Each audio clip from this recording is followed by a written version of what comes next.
ভাই তোদের সাথে কথা বলে কি করবো, তোরা এখনো বুঝতেছিস না। তোরা যে দেশে জন্মাইছিস সেখানে অলরেডি তোর কপাল অর্ধেক খারাপ।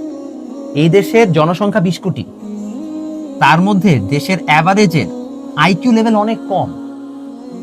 অভাব অনটন, ছিচকা চোর দুর্নীতিবাজ দিয়ে দেশটা ভর্তি। এদেশে যারা ক্ষমতাশীল তারা প্রত্যেকে তোকে শোষণ করার জন্য রেডি।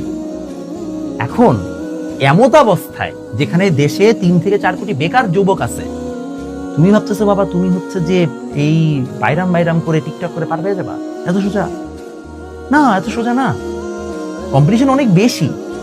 তুমি বুঝতেছো না, বুয়েটে চান্স পায় বাংলাদেশে কয়জন মানুষ? যদি আমি ধরি 16 লক্ষর মতো হচ্ছে এইচএসসি দেয়, তার মধ্যে সায়েন্সে দেয় কয়জন আমি জানি না, 6-7 লাখ দেয়, তার মধ্যে মাত্র 1200 স্টুডেন্ট বুয়েটে চান্স পায়। আচ্ছা আমি এটা বলছি না বুয়েটে চান্স পাবে তোমার জীবন শেষ, বাট তুমি যদি একটা ভালো মোটামুটি রেপুটেবল ইউনিভার্সিটির কথা চিন্তা করো, টোটাল সিট কিন্তু 20 থেকে 30 হাজারের বেশি না, সব মিলায় ভালো সাবজেক্টে ভালো রেপুটেবল ইউনিভার্সিটি। তুমি এখন একটু পার্সেন্টেজ করে দেখো তোমার কত পার্সেন্টেজ বা কত শতাংশ মানুষের মধ্যে থাকতে হবে। তোমার কি মনে হয় তোমার এই পড়াশোনা দিয়ে তুমি সেই অবস্থায় আসো? তোমার তো অবস্থা অলরেডি করুন।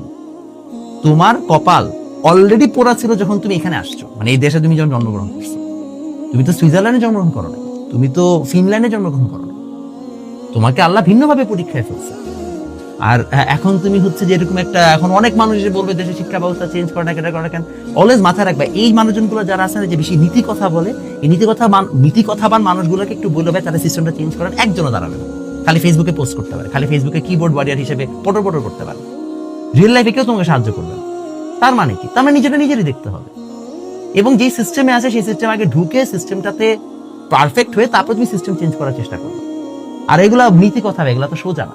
দেশের শিক্ষা ব্যবস্থা, অর্থ ব্যবস্থা, এত বড় একটা দেশের মানে জনগোষ্ঠীর এত ছোট একটা আয়তনের দেশে এগুলো করা অনেক কঠিন, মুখে বললেই হয় না। আর এগুলো চেঞ্জ হইতে তোমার জীবন শেষ হয়ে যাবে। তোমাকে নিজে দেখতে হবে।